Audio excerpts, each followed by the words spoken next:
Environmentalism has a bunch of different stuff, but there are some common themes. The most important theme is it's all anti-human. To put that another way, they have some different ideas about what's of value in life and the role of humanity in the cosmos than Western civilization has. They seem to want humans to live kind of like animals, like just be another animal on Earth until some meteor comes and we all die.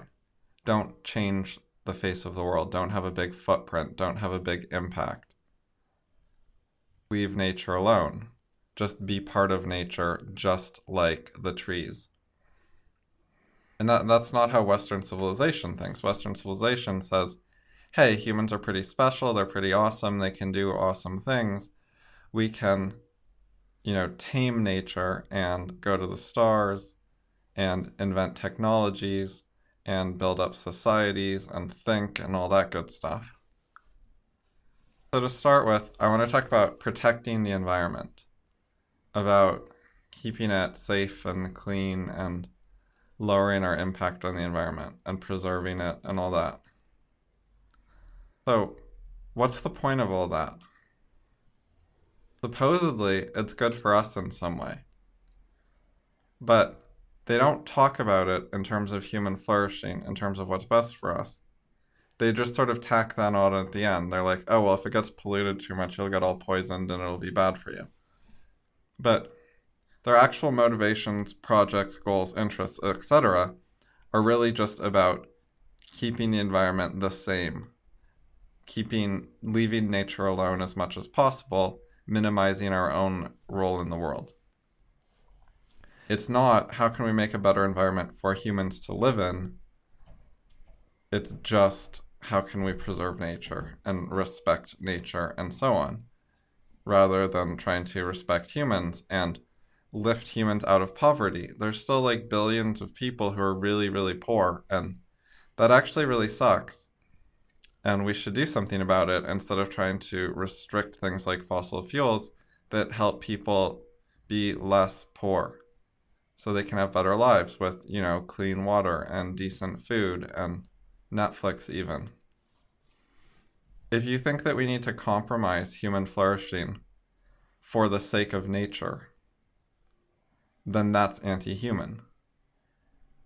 If you're just worried about human values like a clean place to live, that is different than what the environmentalists are actually after. But a lot of their followers are sort of confused and mixed. The key point is, if something isn't of value to humans, if it's only of value to, say, deer, but not to humans, then do you still care about it?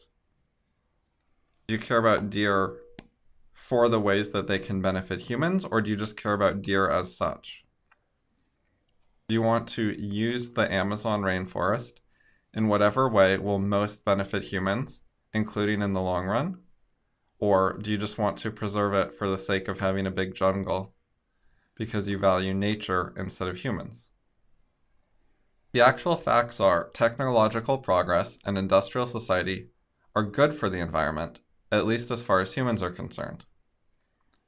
There are fewer deaths due to climate, like heat waves, in industrial societies because people have fans and air conditioning. The more powerful we get, the more wealthy we are, the more we have control over nature, then the better we can deal with climate and other dangers.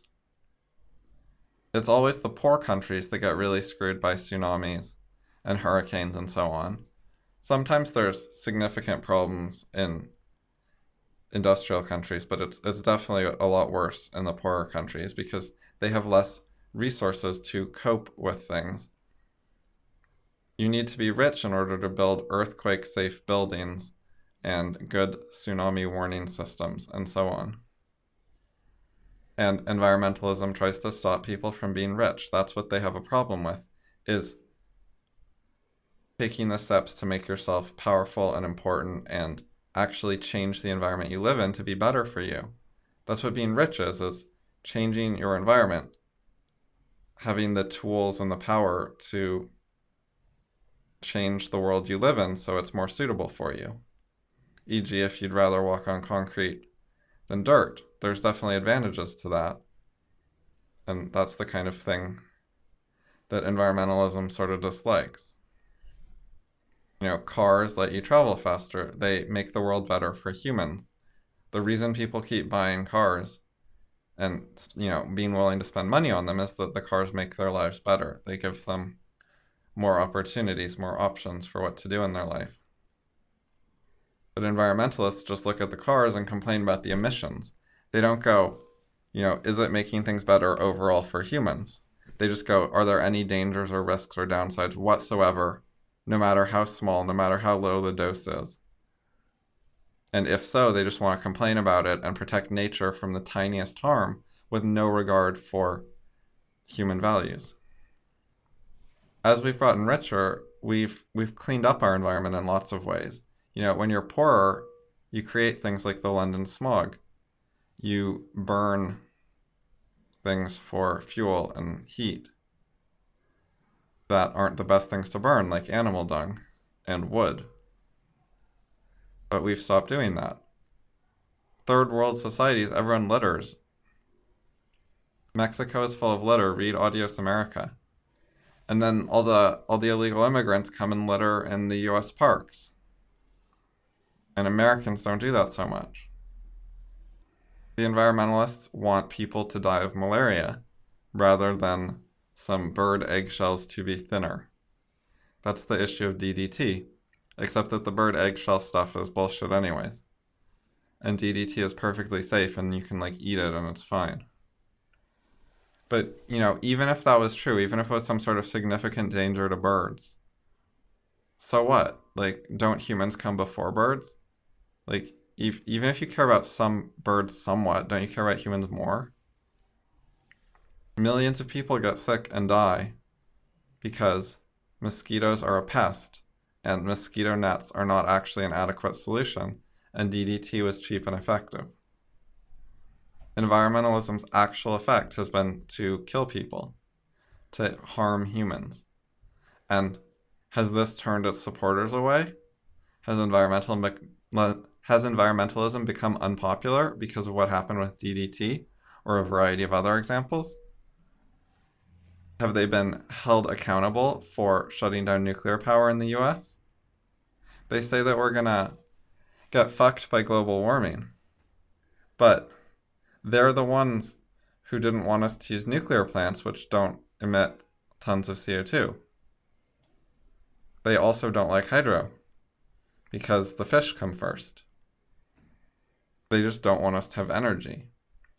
They're more in favor of manual labor farming. And you can read actual books by the more consistent, serious environmentalists where they say things like manual labor farming is good and more people should do it.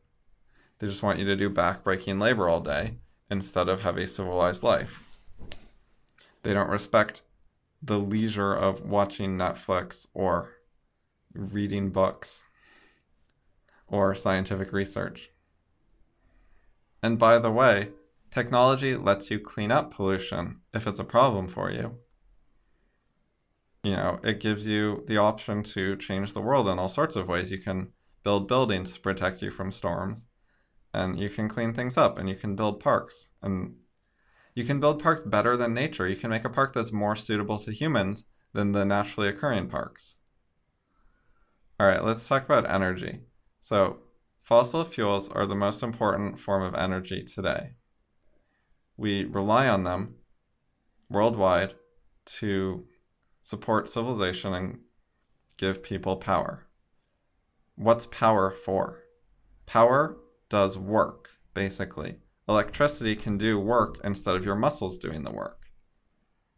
Also, burning gas in cars does work. It moves you rather than your muscles doing it. Tractors and machines do work for you instead of the human having to do it. So the whole point of power, of electricity, is to elevate humans above brute animals, to make it so we don't have to just do all the work ourselves to make our lives better. So the environmentalists talk a lot about solar and wind. They claim this has to do with things like pollution, but they don't really care about the facts. Wind power uses rare earth metals for very strong magnets as part of the turbines. The rare earth metal mining is way nastier than coal mining. There's definitely people in China getting very sick and dying. You can read about it. There's, polluted lakes, that kind of thing. There's some horror stories there to mine rare earth metals for wind power. But that doesn't stop them. They don't care. Wind power also can kill some birds. Now, I'm not saying that's a big deal or it's a huge amount or anything, but hey, it has an impact. It kills some birds, but they don't seem to care. They also like solar power. How did they pick these? They say it's because it's renewable, which I'll talk about later. But what these actually are is intermittent. They're unreliable sources of energy. They just don't make humans as powerful. With fossil fuels, you get a large amount of energy in a small package, so you can transport it easily. And so it's this concentrated, strong energy, and you can use it whenever you want. You can fill up your tank of gas, and then you can park your car and drive later. You have control over when you use the energy, which is wonderful. Solar and wind, you're at the mercy of when it's sunny or when it's windy for when the power comes in. That's a big problem. So what do they do about that? Because we need power all the time. We can't just... It's not okay with people that we're just going to watch TV or have our refrigerators be turned on and our food not spoil when it's sunny out or when it's windy out. We want that 24/7.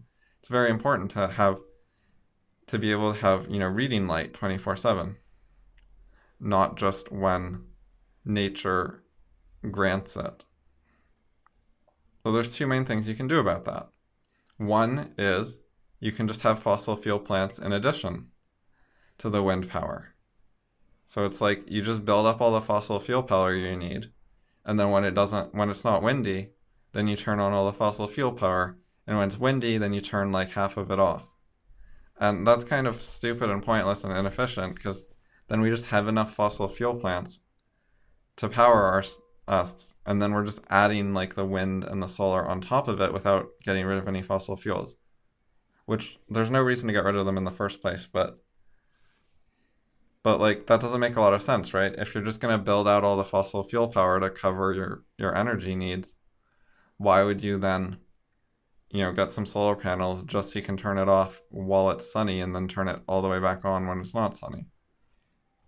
People would say it's because we're running out of fossil fuels. I'll get to that later. But the alternative, the other way to deal with this is batteries. You can save the electricity in a battery when it's sunny and then use it when it's not sunny anymore. The problem with that is our battery technology just isn't good enough. It's not even close. Batteries are expensive. They use all kinds of chemicals and materials and minerals and whatever the fuck, and the environmentalists don't care about that. But most of all, batteries just aren't efficient enough. They don't store enough energy well enough. You lose too much energy getting it into and out of the battery. The batteries wear out, etc. Storing electricity is just a hard problem. It's just not an easy thing to store in an efficient way and use on demand. Batteries work fine on small scales like an iPhone, or you can certainly get enough batteries to power a single house on solar if you want to, but it's not an efficient industrial scale energy solution. What about biofuels?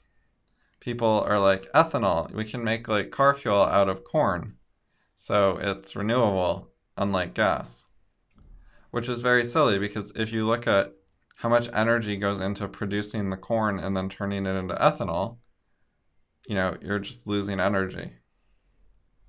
It takes so much work to create the biofuels in the first place that it doesn't make any sense.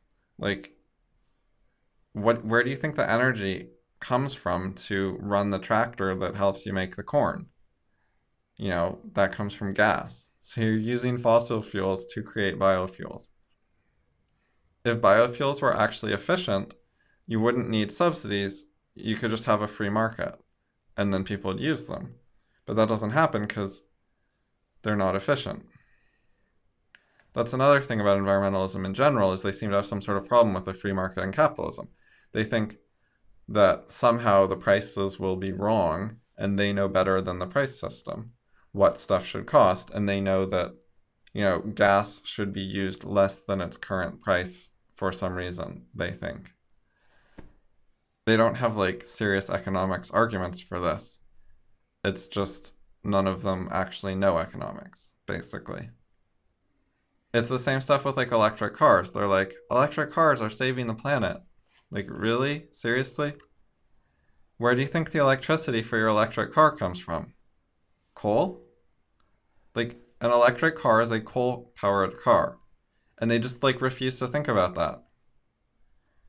There's so much selective attention there. It's just like the broken window fallacy, which is about the seen and the unseen. They look at one thing, like the window repair guy getting paid, and they don't look at some unseen other factors that they just ignore and have selective attention against, such as the same money not being spent on books. So the bookseller, the author, gets less money.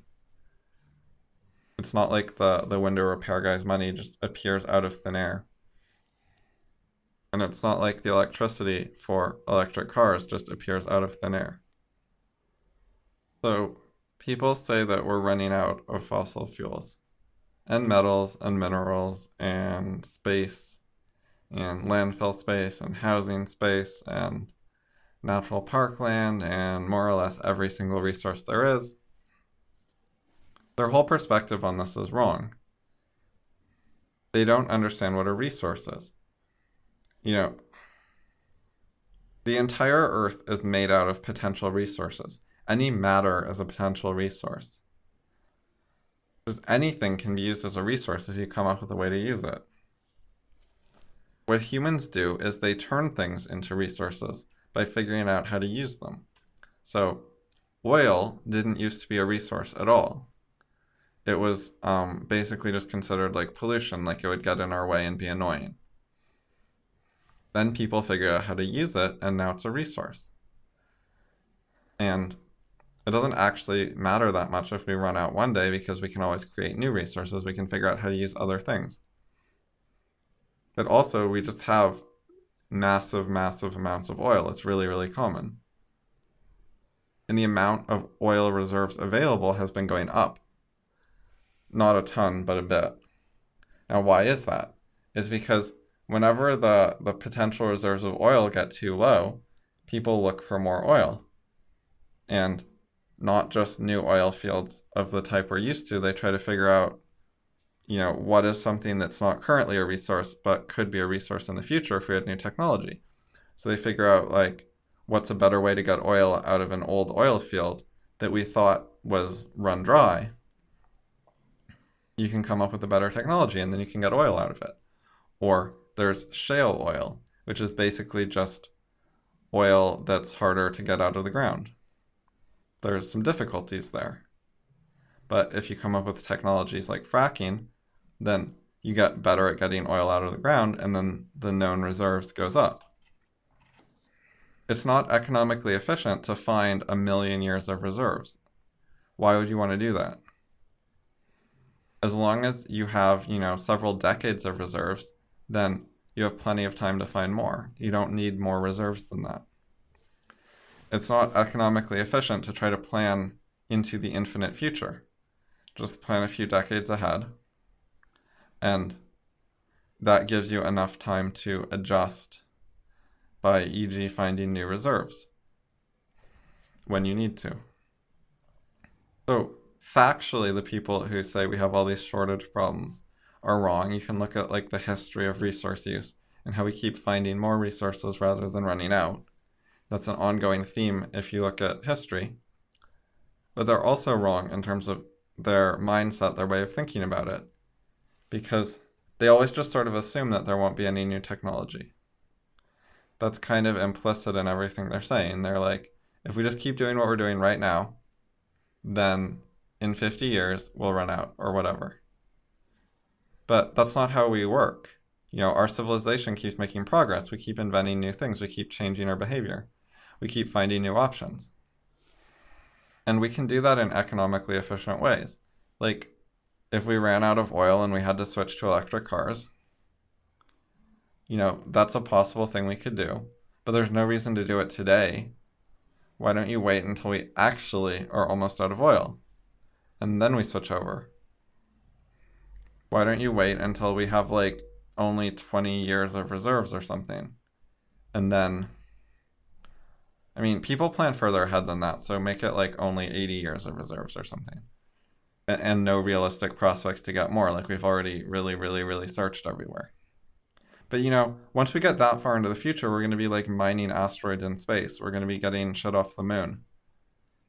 Not necessarily oil, but resources of some sort, and we'll figure out how to use them. Maybe by then we'll just power our cars with nuclear fusion. Cutting back on energy use today would just handicap our ability to make progress. Handicapping the wealth and scientific research of our society will cause us to run out because it will slow us down.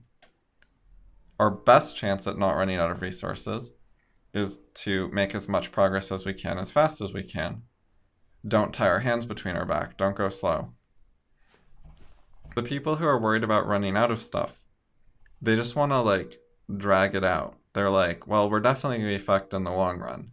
So let's just, try to ration things so that our grandchildren can have some rations and their grandchildren can have some rations and their grandchildren can have some rations. And then everyone will die. They're just sort of okay with that. They're not thinking about humanity as having an infinite future where we end up exploring the cosmos, going to different galaxies, having, sci-fi level technology. They're just like, yeah, we'll just keep going how we're going. Not much will change. Eventually we'll run out because we haven't made any progress, and then we'll all die. And that's what they want. They just want that a bit slower. And they're not thinking about how do we make things better and keep making things better and keep solving our problems. There's always going to be some sort of problem, some sort of dangers, some sort of things that would go wrong if we didn't have a single new idea for the next 50 years. But they don't want to bet the future on our ability to think, which is our distinctive ability, and it's what we're actually good at, and it's what we should be betting our future on. Our society is based on thinking, and it's been working great, and we should do more of it, not just sort of give up on the mind and try to live as animals until we run out of stuff. Related to this is all the recycling programs. They don't care about the economics of it. They don't care how much energy is wasted running recycling plants. They're just like, oh, well, we conserved a resource that's hard to make more of, so that's good. And they just don't pay any attention to how much coal did they burn to do that, how much concrete went into that recycling plant, how much metal. The reason recycling plants cost money is because they're actually using up resources. And if they cost too much money and they can't pay for themselves, that's bad. And they're subsidized. It's not like you get paid for recycling in general. There are scenarios where people get paid, but only the very poorest, lowest wage people actually in general find it worthwhile to recycle for money. But also there's plenty of government programs where they just tell you to recycle a bunch and they don't pay you anything, and they want you to sort things. So they make you do a bunch of work and they don't pay you, and if you actually look into it, in a lot of cases they're still losing money. It's still inefficient. So they're basically just destroying wealth. And that's a theme with environmentalists. They're always coming up with ways to make things worse for humans, to destroy wealth, to slow down, set back, and hinder our civilization. It's not just an accident where they got the math wrong. It's what everything they ever say would cause.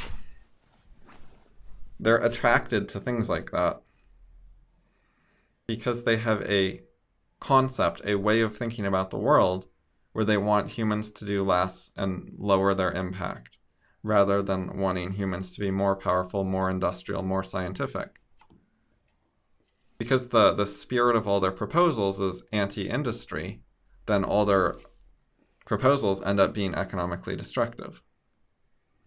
And by the way, businesses will recycle without the government being involved when it's economically efficient to recycle. Recycling is not very economically efficient for individuals, but when you're running like factories, then it makes a lot of sense to recycle some of your stuff that you have, very large amounts of. And companies already were doing that before the government got involved. The government only has to get involved to cause inefficient recycling that people don't want to do. If recycling is profitable enough, you don't have to make people do it. A good example of how businesses don't want to waste resources is the oil companies. So when you take a barrel of oil, of crude oil, it's kind of like different parts of oil, different types of oil. Like they're called fractions, and you can separate them. And there's the barrel of oil turns into like these different piles of oil that are suitable for different things. You can't turn all of it into gas. If all you're doing is turning a barrel of oil into gasoline for a car, you will have leftover that cannot be turned into gas. So the oil companies looked at this and they said, well, we don't want to waste all this. So they came up with all sorts of things to make out of the different parts of oil. They wanted to come up with something worthwhile to do with it. So they came up with things like plastic. Plastic helps you use more of the barrel of oil. Just like the propaganda about how the Indians use every part of the buffalo or whatever. The oil companies use every part of the barrel of oil, but they don't get a lot of credit for it. And, the environmentalists hate plastic bags, and I researched plastic bags a few years ago, and basically they're made from stuff that wasn't really useful for anything else anyways. So, like, when you ban plastic bags at grocery stores, like they're doing in a number of places, you're basically just wasting it, because the reason that the plastic bags are so cheap is that there's not a lot of other uses competing for it. Like, you can't turn it into gasoline instead, If it could be gasoline instead, then they would cost more because, gasoline costs a decent amount of money. So if you're taking stuff away from gas to make plastic bags, then you have to outbid the price of gas for it, basically. But plastic bags are like super, super cheap because you don't have to outbid much. They're just not that useful for anything else, the materials. So that whole story is just sad and stupid, and people are so ignorant, and they're so willing to make laws without knowing what the fuck they're talking about at all. All right, moving on, let's talk about global warming. So they have a bunch of forecasts which aren't very good. They've been wrong a lot, like they were worried about global cooling a few decades ago. People are very, very imprecise and sloppy when they talk about global warming. You hear so often people like saying shit about how we had a hot summer, so they blame global warming. Or like, I was watching some Alaska TV show, and it's like a reality TV show, and the producers were prompting the characters to say stuff about how global warming was causing the current weather. And that's just ridiculous. Like, even if you buy into global warming, even if you believe all the forecasts, they're saying things like the temperature is going to go up 1.5 degrees in 100 years, or whatever the numbers are. So, no, that isn't why you had a hot summer.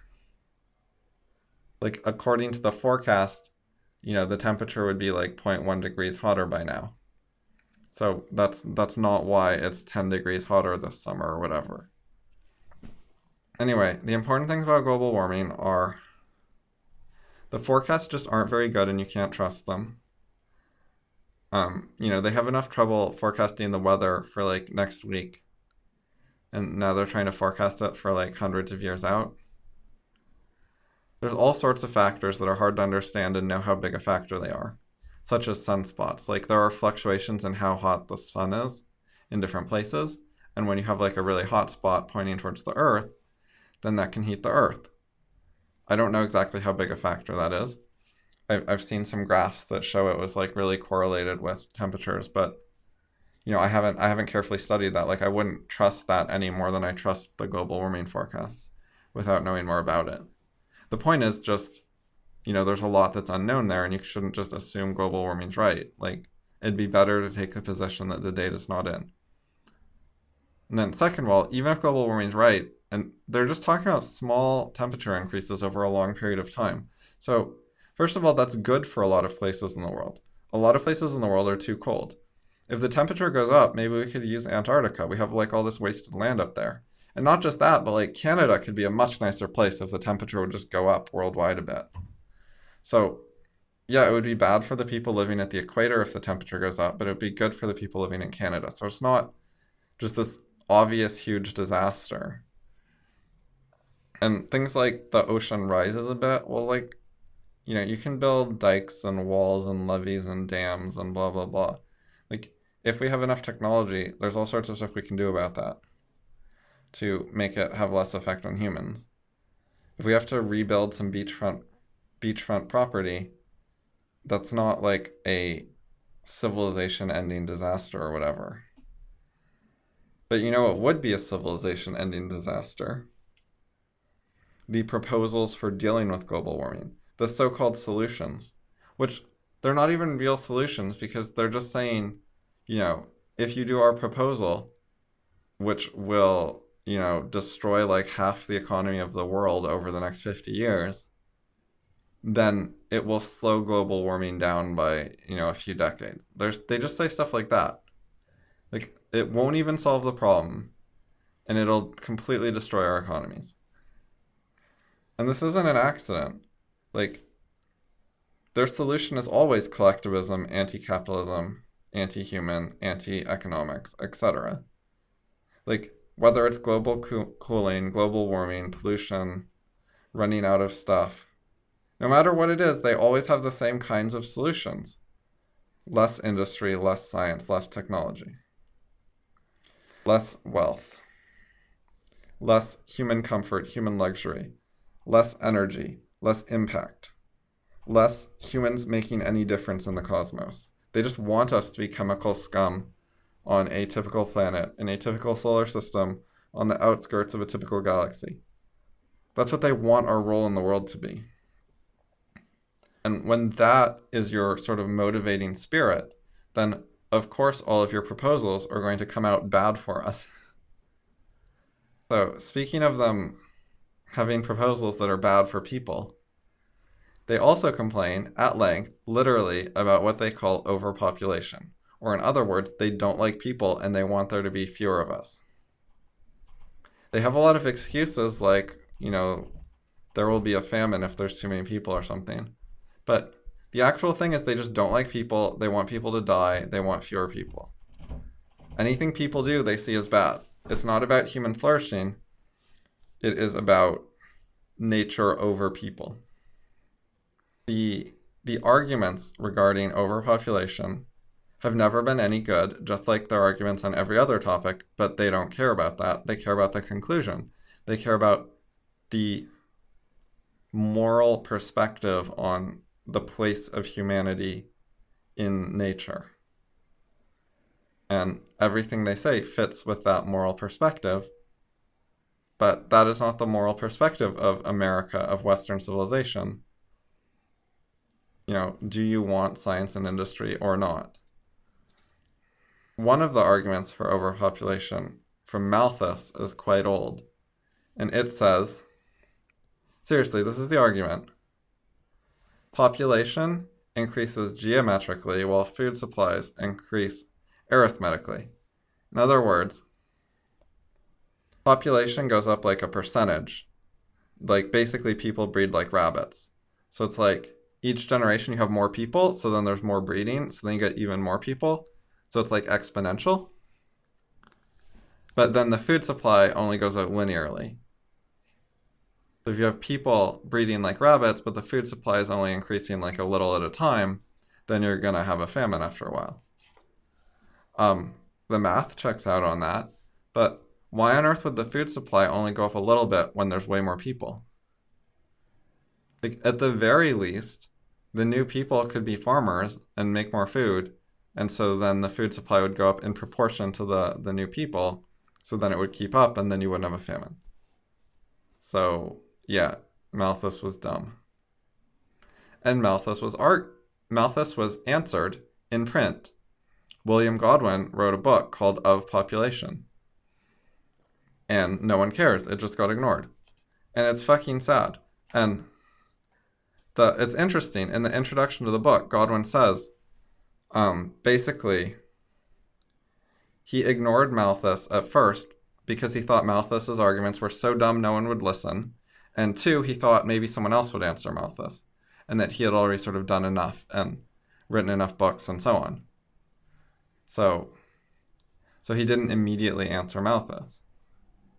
But then people were persuaded by Malthus's stupid arguments, and no one else wrote a good answer to Malthus. So a bit belatedly, like 20 years later or something, I forget the dates, Godwin wrote a book refuting Malthus. But, to this day, people still believe Malthus stuff with no real regard for how dumb it is. And they don't read Malthus anymore. They just, they secondhand hear some things sort of along Malthusian lines, and they assume someone has worked out the details somewhere, and they don't worry about it too much because it fits their anti-human moral perspective. The fundamental thing Malthus got wrong, though, wasn't just like ignoring the fact that the new human beings could just farm. It was technology. Some of those new people can be scientists, and they can invent new farming techniques. If we make scientific progress, then that can help us increase our food supply. And Malthus, like many others, didn't have much confidence in human ingenuity. And the last 200 years have really proved him wrong on that. Like, we've made so much spectacular scientific progress very rapidly. But a lot of people just assume that whatever our current level of technology is, it'll probably stop around there. And it'll just be minor stuff from here on out instead of transformative, wonderful new technologies. Like the technologies that let human society go from approximately 9 out of 10 people had to be farmers just to feed everyone, to now it's more like 1 or 2 out of 10. I don't know the numbers offhand, but that's seriously the ballpark. Like, it was the vast majority of people had to be farmers in the past, and now it is much, much less than that. Most people are not farmers, and we still have enough food. Things have gotten so much better in that way. Isn't it wonderful that now most of the population can do other things? Well, environmentalism doesn't find it wonderful. They have a different perspective. Environmentalism cares about sustainability. That's another big thing. And renewable resources. But what is a sustainable society? It means basically that you never change anything. It just means you're going in a loop. And that's actually a bad thing. Why would you want to go in a loop?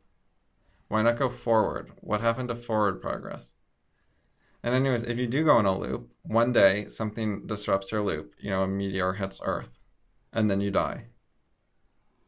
Like, sustainability just means you go in a loop until something external fucks it up, and then you're all dead. A meteor, an ice age, a plague, a variety of things can go wrong, and then you lose. So we shouldn't be looking for sustainability, because sustainable societies are unsustainable. They cannot work in the long run. Just going in a loop will not work. Eventually something will go wrong. What we need instead of a sustainable society is a forward-moving society, a forward-looking society, a progressive society. Not in the way people use the word progressive today, which means things like an environmentalist. It's ridiculous. A progressive society would be one that's making progress. You just keep going forward and making things better and inventing new things. So that's what we should be aiming for. And if people have that sort of philosophical perspective that they want what's best for humans and they want to make progress and they want industry and energy and science, then they'll be opposed to environmentalism. Environmentalism wants the opposite of all that. And if you go look at the details, if you actually research it instead of just going by, what you heard third hand, you can see all these things. Like it's not like they're secret. Most people just don't investigate it much. So some good sources, if you want to learn more about this stuff, and some of the places I learned about it, which I want to give credit to, are Ayn Rand and Objectivism, in particular the book Return of the Primitive, and Alex Epstein from the Center for Industrial Progress, who is an objectivist, and he wrote a book called The Moral Case for Fossil Fuels. And The Beginning of Infinity is a book by David Deutsch, and it has philosophy and physics and all kinds of great stuff. And it has stuff about static societies and sustainability. And it's about progress and how we can... It talks about how problems are inevitable, and we just need to keep making progress to keep increasing our ability to deal with problems rather than trying to stand still, which never works. There's a variety of other nice things you can find, like The Skeptical Environmentalist or The Ultimate Resource. If you want to Google it, look around. And read some environmentalist books too, like read both sides. I've done that. If you can stand it. If you have any questions, as always, come to the Fallible Ideas discussion group and ask your questions. Don't just assume we don't have any answers if you haven't asked us.